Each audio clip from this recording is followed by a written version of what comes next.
Saya melakukan trading dengan pilihan-pilihan saham di mana saham-saham itu yang benar-benar punya volatilitas tinggi. Mhm. Tentunya kalau saham-saham ke blue chip untuk kita lakukan scalper ini agak susah.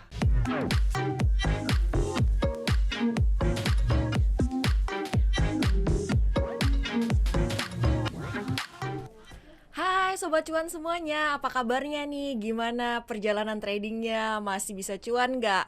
Nah hari ini cuap-cuap cuan kedatangan tamu yang spesial banget. Seorang scalper yang Mhm. bisa menangguk cuan kotos-kotos. Wah, ini nih harus belajar banyak dari sini ya Alin ya, karena sekali masuk keluar keluar masuk bisa balik-balik gitu, tapi bolak-balik dapat duit tentunya. Nah gimana caranya biar cuan bolak-balik? Cuannya mungkin tipis-tipis tapi sering gitu Bener, ya. dikit-dikit jadi bukit. Betul, langsung saja inilah dia Bekti Sutikna. Halo, Halo Sobat Cuan. Mas Halo Sobat Bekti, Cuan. di Halo, situ Mas Mas Bekti di boleh situ lihat tuh Halo, kameranya. Sobat Cuan. Oke, bersama saya Alin Wiratmaja. Dan saya Muhammad Gibran, kita akan bahas seputar bagaimana sebenarnya bisa cuan gitu ya dengan menjadi seorang trader, bahkan mungkin scalper ya kalau kita bisa Iya, katakan. jadi ini pegang sahamnya sebentar aja, baru beli udah dilepas, tangkap cuannya gitu ya. Mas Bekti, saya baru tahu nih kalau ternyata scalper itu kalau misalnya kita profesional dan serius, cuannya juga bisa serius ya Mas. Gimana sih, bener nggak sih scalper itu bisa juga cuannya luber? Ya benar sekali Mbak. Saya juga sudah membuktikan ya. Bahkan style trading saya itu dari dulu sampai sekarang scalper trader. Mhm. Itu yang saya lakukan, di mana saya itu trading hanya dalam waktu hitungan detik ataupun menit itu langsung saya jual. Tapi saya lakukan berkali-kali dan terbukti bisa menghasilkan profit yang gede dan juga diikuti dengan persentase pertumbuhan aset yang tinggi juga. Mhm. Nah kalau gitu berarti harus ada tips khusus dong, nggak serta merta kayak mau beli saham ini nih langsung masuk, nggak. Apa sih sebenarnya, apa ya bisa dikatakan ciri-ciri atau mungkin saham apa yang masuk kriteria seorang Mas Bekti untuk bisa dibeli hari ini langsung dijual bolak-balik masuk dapat cuan. Oke Mas Gibran.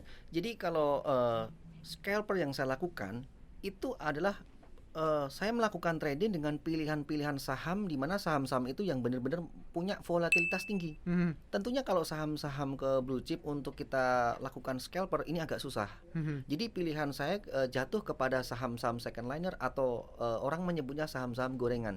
Mhm. Karena di situ peluangnya sangat banyak sekali. Mhm. Volatilitas setiap harinya. Dan yang paling penting seorang scalper trader itu harus menanamkan dalam dirinya yaitu disiplin cut loss. Oke. Itu juga yang sering saya bilang di mana-mana. Kenapa? Karena kita itu kalau scalper trader itu kita kan masuk di harga beberapa. Jadi kita bisa masuk keluar, masuk lagi keluar. Jadi kayak ngikutin harga. Dimana kalau ini nggak kita batasin, justru aset kita ini akan turun banyak atau istilahnya kesangkut saham. Mhm. Seperti itu sih Mas. Jadi bisa dikatakan ya harus patuh terhadap trading plan yang memang sudah dari awal sudah dibuat gitu Benar kan. sekali. Oke, nah tapi awal mula gitu seorang Mas Bekti ini menjadi seorang scalper atau trader sejak kapan sih sebenarnya? Perjalanannya kayak gimana gitu? Oke. Kalau pertama kali sih saya trading di tahun 2008 ya, di 2008. Tetapi waktu itu awalnya saya seorang fundamentalis. Oke.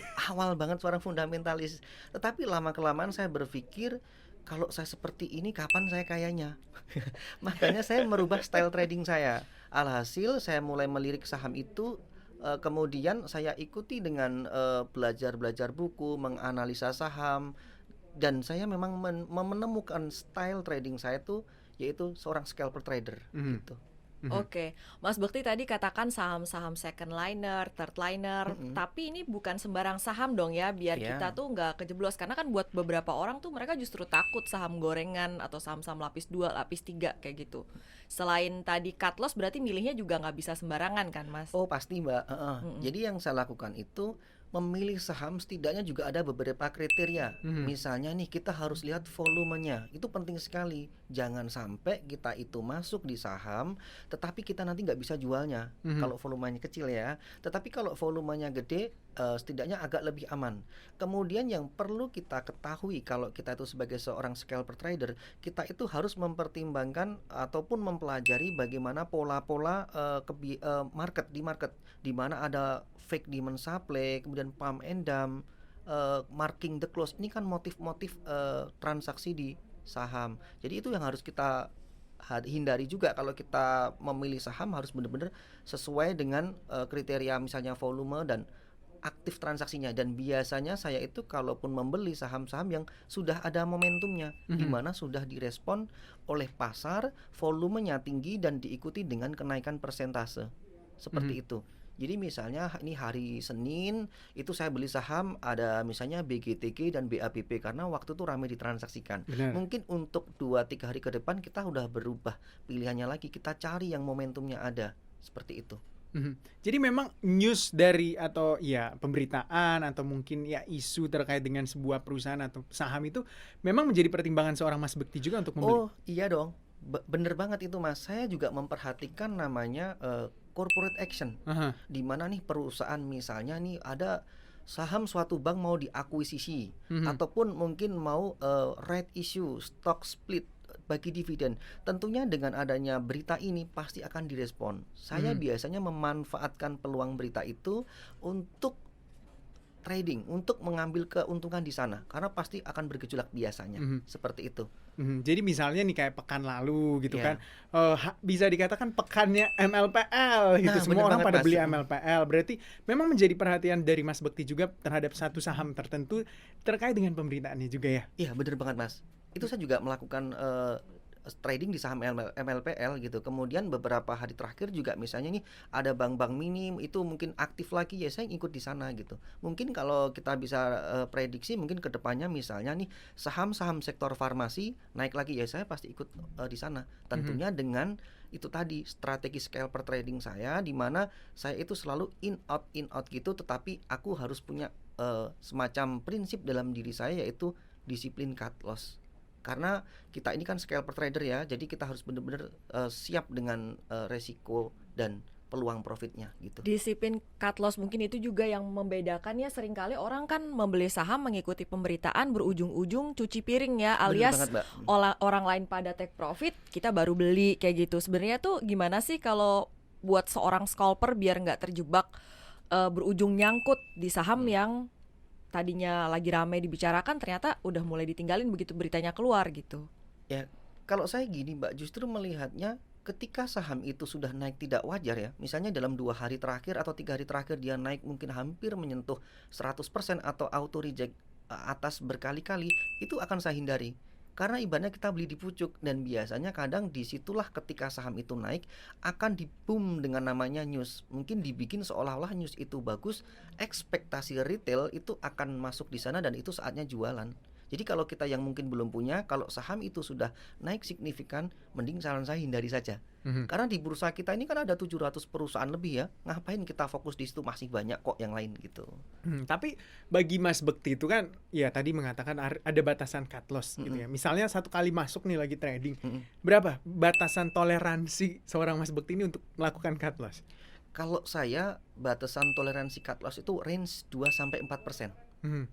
Sekitar itu. Tetapi ketika saham itu ternyata di luar dugaan, dia dijual dengan tekanan yang tinggi dan hampir menyentuh ARB 7%, itu saya biasanya juga ikut jualan di ARB 7%. Jadi mental saya sudah tak bentuk sebagai seorang scalper, aku harus berani rugi. Karena aku berharap juga ingin profit. Seperti itu. Karena yang saya takutkan pengalaman ketika ARB 7% ini justru esok harinya bisa ARB berjilid-jilid. Benar. Dan ini bisa menguras aset kita. Iya. Kalau aset kita berkurang, kita malah justru berpikir ulang bagaimana caranya kita untuk BEP. Saya ambil ilustrasi misalnya nih, saya ada uang 100 juta. Batasan ARB itu 7%. Kalau misalnya nggak saya cut loss dan saya diamkan, itu nanti kalau ARB berjilid-jilid dan mungkin minus sampai 50%, uang kita kan tinggal 50 juta. Dari 50 juta itu untuk membalikan BEP aja kita butuh 100%, padahal minus kita cuma 50%, kan lebih berat. Nah seperti itu sih Mas. Tapi kan ada biasanya nih kayak gini nih. Misalnya sahamnya turun udah melewati batas cut loss-nya 2-3%. Misalnya ada beberapa orang gitu. Tapi dia mendiamkan karena berharap, apalagi misalnya masih di sesi pertama gitu. Oh mungkin masih ada di sesi kedua, nanti masih bisa terjadi pembalikan arah gitu. Kalau Mas Bekti memang ketika melewati batas cut loss-nya langsung keluar, atau mungkin menunggu beberapa saat kalau misalnya masih ada waktu perdagangan gitu. Misalnya beli di sesi 1, nunggu dulu sesi 2 atau seperti apa? Oke, saya tadi kan bilang Mas di awal range 2-4%, itu yang saya lakukan ketika nyentuh itu kadang saya juga masih punya waktu toleransi sedikit. Jadi ketika ternyata kok justru tidak naik, pasti langsung akan saya jual. Seperti itu yang saya lakukan. Berarti memang trading plan-nya tuh sangat ketat, Benar seketat-ketatnya. sekali Mas. Disiplin Kalau itu ya. trader harus disiplin. Kenapa? Itu tadi, kita itu kalau naik mobil dengan super cepat, kita pasti butuh rem dong. Nah seperti itu yang saya terapkan di saham gitu. Kalau nggak ada rem bahaya juga. Benar-benar. Jangan sampai kita malah berpikir gini, misalnya saya punya aset, nanti kalau misalnya itu di cut loss Bekti terus kemudian naik gimana ya, saya itu menganggap itu belum rezeki saya. Tapi saya punya prinsip dan keamanan aset saya itu lebih utama. Tapi kalau kamu sering cut loss gitu, nanti gimana, kamu malah rugi terus. Saya berpikirnya justru kayak ibarat sebuah mobil. Kamu jangan pernah berpikir kalau sering kamu rem nanti gimana kampasnya, gimana oli remnya. Tapi kamu pilihlah, kamu kan dengan adanya ngerem di mobil itu kamu kan aman. Itu yang prinsip yang saya tekankan di scalper trader. Menjaga keselamatan diri kalau misalnya naik Benar kendaraan, sekali. menjaga keselamatan aset kalau misalnya Benar sekali, sedang Mas. trading atau menjadi scalper gitu. Betul banget. Berarti ini kalau scalper gitu harus raja tega cut loss ya, nggak ada average down dong Mas. Iya benar sekali Mbak. Makanya saya juga punya prinsip di mana bagi teman-teman yang pengen mencoba scalper trader, apalagi bagi pemula nih ya, yang jelas pertama gunakan dana kecil dulu. Kemudian sebelum terjun menjadi seorang trader, setidaknya persiapkan dulu dana untuk biaya hidup kita setidaknya bisa setahun ke depan. Ini saya ambil ilustrasi, ini masing-masing tiap orang berbeda. Misalnya kalau saya tinggal di Yogyakarta, ini biaya per bulannya ini 2 juta asumsi untuk biaya hidup saya, ya persiapkan dulu mungkin 24 juta simpan di tabungan, baru sisanya buat trading. Itu nanti akan menjadi kita secara trading, secara psikologis kita akan lebih enak, tidak khawatir seperti itu. Nah, kalau misalnya ini juga banyak terjadi di orang. Banyak banget yang beralasan gue ini trading gitu kan, gue trading, tapi ternyata ketika harga sahamnya turun, ya mau nggak mau ketika dia nggak tega cut loss ya dengan alasan menghibur diri, oh saya investor gitu. Ini banyak terjadi loh gitu Mas ya. Nah gimana nih melihat orang-orang yang seperti ini? Jadi kalau menurut saya itu karena sebenarnya mindsetnya yang salah ya di saham ya. Jadi kebanyakan orang itu kalau masuk di pasar modal pertama kali, kalau bisa kita itu punya tujuan dulu. Kita ini mau jadi seorang investor apa jadi seorang trader? Karena pilihan sahamnya beda, strategi dan caranya berbeda. Kalau invest itu kan kita belinya rekomendasi saham-saham yang blue chip, LQ45 gitu ya. Itu kita memang tidak terlalu membutuhkan banyak, harus dipantau, harus mungkin terlalu dianalisa secara tiap hari, nggak perlu. Tapi kita cari valuasi saham, di mana kalau saham itu sudah murah kita beli dan kita diamkan. Kalaupun turun kita masih bisa menggunakan metode mungkin average. Tetapi kalau seorang trader itu tadi kita harus disiplin, kita harus punya trading plan. Resikonya ada karena kita akan masuk di beberapa harga. Seperti itu. Makanya yang saya tekankan kalau Anda mau trading itu ya harus siap dengan cut loss. Kalau nggak siap cut loss ya Anda mungkin lebih cocoknya ke investasi dulu gitu. Dan selain itu saya tambahkan lagi Mas, kalau seorang trader, saran saya kalau memang nggak punya waktu, jangan ambil saham-saham yang volatilitas tinggi karena itu resiko sekali. Ketika mungkin orang yang sibuk dengan pekerjaannya ya, tapi dia pengen trading, tetapi kalau dia itu masuknya yang di volatilitas tinggi, ketika dia itu ditinggal kerja itu bisa rontok saham itu dan bahaya sekali. Itu menurut saya seperti itu. Mungkin akan beda ceritanya dengan teman-teman atau mungkin sobat cuan yang dia ngambil saham tetapi tipenya adalah tipe swing gitu. Jadi kalau memang masih sambil kerja sebaiknya jangan scalping ya Mas ya. Iya, saran saya jangan gitu. Iya, nanti Apalagi kena kalau ARB ya meleng sahamnya, dikit. pilihan sahamnya yang volatilitas tinggi jangan. Oke, terus kalau buat pemula sebenarnya juga ini tuh buat pemula apa enggak sih? Karena kan Mas Bekti sendiri kan pengalamannya sudah bertahun-tahun sampai menemukan kesuksesan sebagai scalper. Kalau buat pemula tadi memang coba dana kecil dulu. Apa sebenarnya saran Mas Bekti buat teman-teman yang pemula kayak gimana sih? Oke. Yang mempertimbangkan mau scalping apa enggak ya, atau yang lain aja kayak gitu. Oke, Mbak. Ini pengalaman saya, Mbak ya. Jadi bagi pemula saran saya itu ketika pertama kali kita itu harus membuka rekening efek, itu diisi dengan dana kecil dulu. Kemudian setelah itu imbangi dengan yang namanya baca buku, karena itu penting sekali.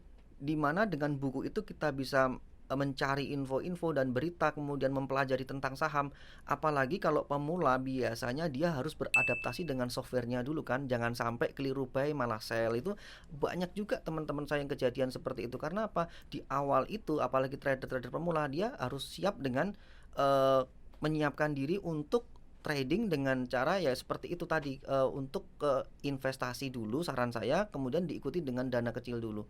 Saran saya ke invest dulu, diikuti dengan kalau mau trading silahkan tetapi dengan dana yang terukur dulu. Sebenarnya metode scalper atau swing atau invest itu menurut saya di awal gini ya, dicoba aja dulu karena kita memang butuh dicoba. Kalau nggak dicoba kita nggak akan pernah tahu gitu.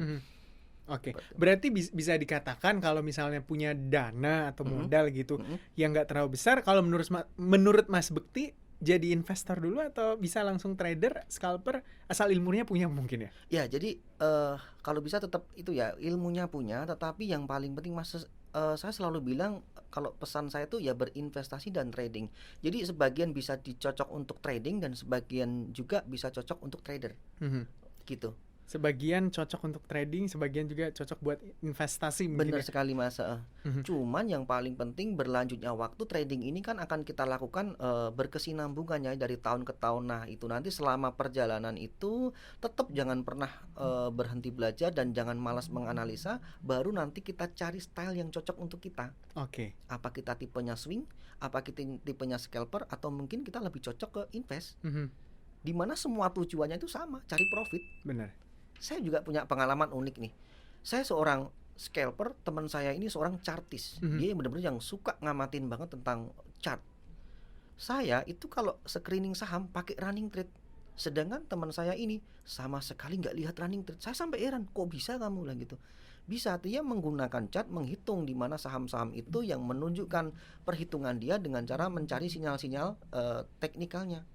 Dia juga akan bilang sama saya, aku kalau lihat running trade malah nggak bisa. Memang unik. Kita nggak perlu disamakan antara ibaratnya scalper atau swing ataupun value investing. Ada pepatah mengatakan 1000 jalan menuju ke Roma. Udah, yang penting kita ini cari aja style yang cocok untuk diri kita. Yang penting semuanya tujuannya profit. Gitu. Kalau Mas Bekti jalan menuju cuan. Bener. Kalau Mas Bekti kapan menemukan stylenya itu? Kan banyak orang tuh yang kayak bingung gitu mencari style dia itu sebagai seorang apa gitu, swing kah atau day trade atau scalper. Kapan menemukan? Saya baru benar-benar menemukan style trading saya itu di 2016. Jadi 8 tahun ini saya benar-benar kayak belajar. Oke. Babak belur ya di sana. Jadi tapi kalau setelah 2016 baru boomnya, baru menemukan stylenya, butuh waktu.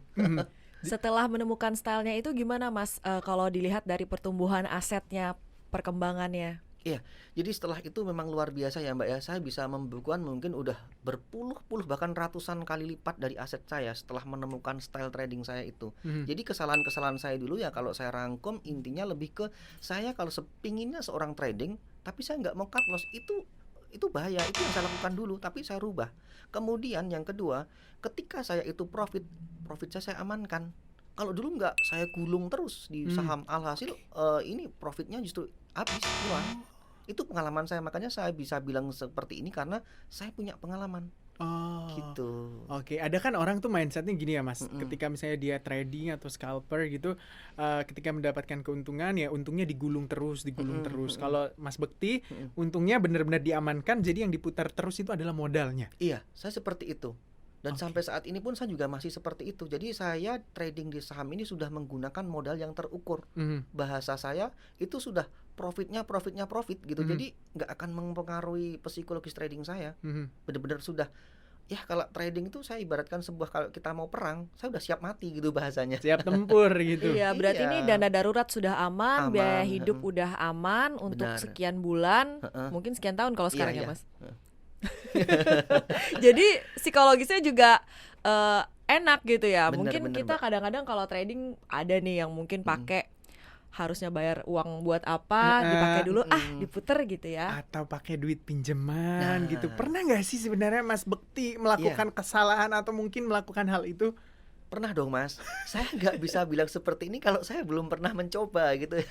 Jadi pengalaman saya di tahun 2010, 2009 waktu itu kan juga masih mahasiswa ya. Saya pernah mencoba seperti itu Mas, walaupun cuman dengan bahasanya modal yang masih terukur ya. Maksudnya cuma 5 juta, 10 jutaan gitu pinjem. Iya, saya lakukan waktu itu. Karena mindset saya dulu juga salah. Harapan saya misalnya nih, saya pinjem, kemudian bunga per bulannya misalnya asumsi cuma 2%. Kalau saya bisa menghasilkan lebih di saham, mungkin 5 atau 10%, saya kan dapat cuan gitu ya. Itu saya kan dapat nanti bisa, kalau saya rutin itu akan saya dapat modal dengan cara berhutang. Tapi ternyata saham ini kan sesuatu hal yang nggak pasti, ada resikonya juga. Justru malah dengan adanya seperti itu, waktu itu yang terjadi, duit saya malah habis, saya bingung nih mau balikin duit utang dari mana ini. Pernah itu pengalaman seperti itu. Makanya saya selalu bilang kalau ini saran saya jangan sampai pakai duit panas, duit pinjaman jangan. Dan Jangan sebelum tergoda masuk cepet kaya saham, gitu. sebelum masuk saham itu jangan lupa tadi siapkan uang untuk biaya hidup dulu biar nanti nggak mengganggu trading kita gitu. Ini sih yang kita sering lupa ya. Bener, jangan sampai nggak makan gitu. Iya, Terus dana skincare tradingnya belum banyak kebeli. gitu. Iya. Ternyata nggak bisa makan tiap hari. Bener, saya punya pengalaman juga itu Mas, waktu masih mahasiswa. Jadi udah dikasih uang SPP ya, itu buat bayar itu kan, saya masukkan di saham dulu juga. Wow.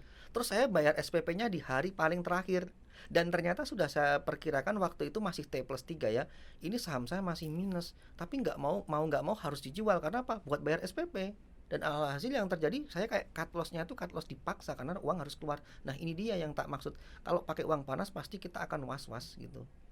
Dulu Itu waktu buruknya. masih darah muda ya Mas ya. Iya. Benar. Jadi emang nggak boleh, ingat sekali lagi nggak boleh pakai uang panas, pakai uang dingin yang bener-bener nggak tahu mau diperuntukannya buat apa. Artinya dananya itu ya dana menganggur gitu kan. Benar, Mas. Semua udah tercukupi, kebutuhan sandang, pangan, papan, sampai dana darurat juga sudah tercukupi.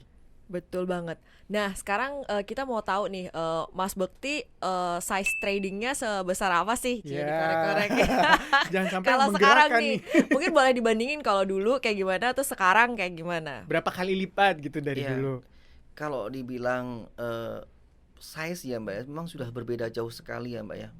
Selalu yang di video saya itu yang kemarin sudah saya buka, yaitu saya selama 6 bulan terakhir waktu competition itu di bulan September sampai Maret itu dari 220 juta kan udah profit hampir 14 miliar ya, bisa jadi 14 miliar ya di waktu itu. Jadi memang dengan strategi trading saya waktu itu, ketika saya itu cuan itu kan selalu saya amankan. Nah, kalau untuk ukuran size memang saat ini saya trading hanya mungkin di kisaran mungkin di bawah 5M. Gitu aja sih. Dikala kondisi market seperti ini. Tetapi ketika nanti mungkin market oke, ada saatnya pasti itu pelurus akan keluarkan lagi gitu. Oke. Untuk Jadi memang boom di market membatasi gitu Iya, ya. membatasi. 5M banyak juga. Wah banyak ya. Jadi kalau lihat satu saham ada volumenya 5M, mungkin salah satunya Mas Bekti yang Jadi Mas Bekti gimana sih? Kita kan misalnya namanya trader itu kan bertahap ya. Misalnya dari awalnya kita trading biasa dana segini, kemudian rezeki lagi bagus, tradingnya sukses, seperti itu semakin besar. Apa ada misalnya perubahan di psikologinya, jadi lebih gemetar, jadi lebih nggak seberani sebelumnya, apa gimana sih? Justru yang terjadi saat ini malah sebaliknya Mbak. Dulu waktu saya itu masih di awal-awal trading, mungkin menggunakan uang 20-an sampai 100-an juta itu mah gemeter. Sampai saya tuh mau enter itu deg-degan, dan bahkan malam harinya saya nggak bisa tidur. Tetapi sekarang mungkin enter mungkin 20-30 miliar ya, itu malah nggak masalah. Kenapa yang membedakan? Karena waktu dulu saya masih trading dengan mindset saya yang salah. Saya itu trading hanya dengan menggunakan uang saya di situ. Itu aja yang saya gunakan. Dan saya juga pernah cerita tadi di atas berhutang. Jadi mah deg-degan. Tapi sekarang karena saya itu mungkin dengan nominal itu bahkan mungkin lebih gede, saya mah nggak deg-degan karena ibaratnya saya tuh punya uang 10 juta, ini yang saya keluarkan cuma 1 juta aja. Jadi nggak akan mengaruh apa-apa gitu. Oh, dari Malah, sisi nominalnya tambah besar, tapi dari sisi persentase aset itu sebenarnya lebih bukan Mbak. Jadi kalau secara nominal lebih besar, tetapi kesiapan dalam diri saya di balik diri saya itu aset saat ini memang sudah siap. Sudah apa ya, ibaratnya itu sudah kuat. Nggak kayak dulu. Padahal dulu menggunakan modal kecil, aneh kan kalau dipikir, tapi sekarang kenyataannya malah enggak, justru masuk sekarang berani Oke. gitu. Berarti permainan mental gitu. Mental, bener banget, Mas. Bener-bener yang harus Iya. disiapkan ya. Karena saya bisa bilang gini, scalp trader ini nggak semua orang siap, nggak semua orang bisa. Mhm. Ini butuh waktu dan proses. Bahkan saya menyebutnya waktu dan pengalaman itu nggak bohong. Itu bener. Mhm. Nggak bisa semua orang langsung kita harus paksa jadi scalper juga nggak bisa. Nggak bisa. Ini kan Gitu. banyak orang yang mendengar cerita kesuksesan Mas Mm-mm. Bekti berbondong-bondong mau jadi scalper gitu kan. Tapi it's not for everyone juga ya sebenarnya ya, Iya, Mas. Jadi intinya kalau scalper trader ini Mbak, ini kan sebuah metode yang sangat cepat sekali ya Mbak, yang saya bilang menyebutnya untuk one day trading ya. Tetapi di sini juga ya itu tadi, ibaratnya kalau saya itu trading ini, saya pinginnya cepet tapi ada resikonya. Yang penting konsep saya seperti itu aja sih, gitu. Berani mengambil risiko Benar. karena berani juga mendapatkan cuan yang gede. Benar sekali Mas. Nah, ada juga yang mengatakan gini, kan biasa tuh banyak orang beralasan, kamu nggak trading hari ini, misalnya ditanya nih sama orang, enggak, marketnya lagi bearish gitu kan, lagi nggak bagus gitu. Kalau Mas Bekti nih, mau dalam situasi kondisi market apapun, tetap bisa nyelip, dapat cuan. Enggak juga Mas. Oh, enggak juga. Enggak juga, Saya Mas. kira Jadi setiap hari bisa gitu. Nah itu dia Mas, seninya seorang scalper trader, dia harus bisa mengontrol psikologis tradingnya. Dia harus tahu kapan waktu dia tuh untuk melakukan jual beli, dan ada saja dia tuh ibaratnya tidur. Dia nggak perlu juga mantau market. Karena kondisi market tuh nggak selamanya baik. Jangan sampai ada istilah, jangan sampai kamu nangkap pisau jatuh gitu ya. Kalau memang kondisi nggak memungkinkan lagi saat bearish atau apa itu, ya mendingan saya nggak trading. Saya mendingan jalan-jalan, udah rest dulu, nikmati cuan. Kita nggak perlu di trading ini harus tiap hari harus jual beli, nggak. Yang saya lakukan nggak seperti itu gitu. Jangan Tapi ketika gatal ya. market nanti oke, wah itu ibaratnya saya keluarkan nuklir saya semuanya gitu. Jangan gatal, nekan tombol enter, beli, buy gitu. Iya Mas, ini memang kesalahan para pemula itu ketika dia bilang gini sama saya, Mas Bekti, ketika saya itu sudah profit tetapi saya itu alhasil kok kesapu lagi ya. Nah, Nah, itu tuh banyak yang kayak gitu tuh Mas Bekti. Jadi Kayaknya profitnya dari nih, hati banget enggak nanya. juga, saya enggak juga. Jadi udah ada nih, udah untung selama seminggu misalnya, ngumpulin 40 juta. Tiba-tiba untung 40 juta itu bisa kesapu Iya. dalam jangka waktu 2-3 hari. Iya, karena dia gini Mas, saya melihatnya dia controller dalam dirinya masih kurang, keinginan untuk tradingnya tinggi. Saya menyebutnya dia udah kecanduan trading gitu ya. Oke. Jadi kalaupun trader seperti ini, kita harus bisa melihat kondisi market, ini penting banget Mas. Misalnya akhir 2 bulan 3 bulan terakhir ini kan market juga sideways, susah cari profit di bulan-bulan terakhir kemarin. Benar. Jadi memang harus mengendalikan keinginan gitu. Jangan Benar sampai juga. kecanduan kayak narkoba. Iya betul. Berarti harus tahu siklus market juga ya, kapan Benar. musim panen, kapan istirahat menikmati hasil Benar. panen Iya. mungkin ya. Iya, tapi justru market itu memang seperti itu Mbak. Kita butuh balancing. Nggak mungkin market itu naik terus. Nggak mungkin.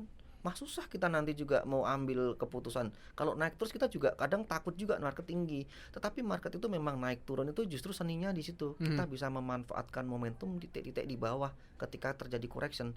Benar. Bahkan saya menyebutnya gini, tahun 2020 bulan Maret waktu terjadi Covid di Indonesia masuk, itu kan IHSG rontok ya. Benar. Luar biasa.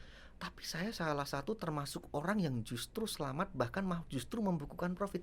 Karena tipe saya itu tipe scalper, di mana saya tuh punya prinsip untuk disiplin cut loss range 2-4%. Setelah itu ketika IHSG turun, saya diam diri, saya nggak trading selama seminggu, udah tungguin aja harga murah. Oke. Justru malah momentum itu saya bisa dapetin harga murah, dan ketika sahamnya balik naik ke atas lagi, saya bisa jualan. Oke. Mungkin bagi teman-teman yang dia itu swing atau mungkin dia invest, aku jamin pasti kena. Karena waktu itu benar-benar luar biasa rontoknya gitu. Itu salah satu keuntungannya Benar. kalau scalper Nah, ya, benar. karena Nah, barangnya nggak nginep. Nggak Iya. ada yang nginep gitu. Bahkan memang ya mau apapun yang terjadi harus keluar dananya. Benar, Kalau udah Mas. arah ya keluar aja gitu. Kalau ARB ya harus benar-benar keluar. Tapi ini mungkin bisa dibagi sama Sobat Cuan juga. Gimana cara menyisir saham itu kan banyak banget ya. Menyisir, ada tuh orang yang menyisirnya misalnya dari top gainers disisir satu-satu. Mas Bekti gimana sih? Apa tiap malam nyisir saham gitu? Ada banyak ratusan saham nih. Iya, kalau saya biasanya tiap market itu tutup Mas, itu langsung saya lihat di joiner losernya. Saham-saham apa yang mungkin terjadi peningkatan volume dan diikuti dengan kenaikan persentase, itu malam harinya akan saya cari berita ya. Bisa di CNBC, bisa di Detik Finance, Kontan, Bloomberg, Investing, itu saya aktif buka berita malam hari. Kemudian saya cari analisis teknikalnya untuk esok harinya, screening saham itu. Begitu market itu mau open pagi harinya, itu saya juga akan lihat kondisi IHSG. Jadi banyak pertimbangannya juga, tidak langsung saklek ya. Ketika nanti market berjalan, itu akan saya lihat direspon nggak sama market gitu. Jadi kalau ternyata itu direspon, ya udah saya ikut. Dan saya screening juga pakai running trade. Di mana saham-saham kok tiba-tiba di situ ada momentum aktif dan mungkin naik lebih dari 5%, akan saya lirik. Biasanya juga itu akan saya beli. Seperti itu Mas, kurang lebihnya. Jadi memang ada yang memang saya rencanakan, dan memang ada yang tak terduga. Ketika di saham tiba-tiba rame, akan saya beli. Seperti itu. Oke, berarti jangan malas membaca gitu. Bener Jangan banget, cuma Mas. tiba masa tiba akal, oh lihat sahamnya naik, beli, ternyata itu udah dipucuk, ntar lagi jatuh gitu. Iya benar-benar Gitu. banget. Jadi berarti persiapan sebelum tradingnya udah dari sehari sebelumnya Bener, kan. malamnya ya melakukan Bukan random sisir- ucuk-ucuk. Bener. Oke, HK yang ini gitu Jangka yang kan. itu gitu ya, benar. Iya. Harus tetap memperhatikan kondisi makroekonomi juga, melihat Iya. kondisi pasar, melihat juga pemberitaan terhadap suatu saham, dan juga yang tadi Mas Bekti bilang ya, lihat volumenya juga. Kalau banyak yang mentransaksikan berarti liquid begitu ya, banyak yang Iya, mau gitu. Jadi ada momentumnya saat ada itu. momentum, cepat keluarnya, cepat masuknya juga. Jadi cepat Iya. masuk bisa cepat keluar juga. Jangan sampai masuk gampang, keluarnya susah cuy. Nah, benar Mas, Gitu. benar Mas. Iya, Mas Bekti, ini sudah hampir habis waktu kita. Boleh diberikan pesan-pesan buat sobat cuan yang saat ini memang memilih metode Jalur. cari cuannya tuh scalping, dan juga maupun mereka yang masih mencari style untuk mencari cuan di pasar saham. Oke, buat sobat cuan, pesan saya yang jelas, kalau Anda itu mau masuk di dunia saham, itu prinsip-prinsip yang sudah saya ceritakan di atas tadi, tolong diperhatikan. Baik itu persiapan Anda sebelum masuk trading, dana itu harus dana dingin bukan dana hutang. Anda harus rajin membaca buku, jangan malas menganalisa saham. Kemudian Anda kalau memang mau memutuskan menjadi seorang scalper trader, harus disiplin cut loss. Benar. Dan saya juga bilang, kalaupun Anda itu profit, tolong amankan dulu profitnya. Jangan semua kamu gulung di saham gitu. Kemudian pesan saya terakhir juga, kalau Anda pengen jadi scalper trader, selalulah punya prinsip bahwa keutamaan keamanan aset itu lebih utama daripada mengejar profit.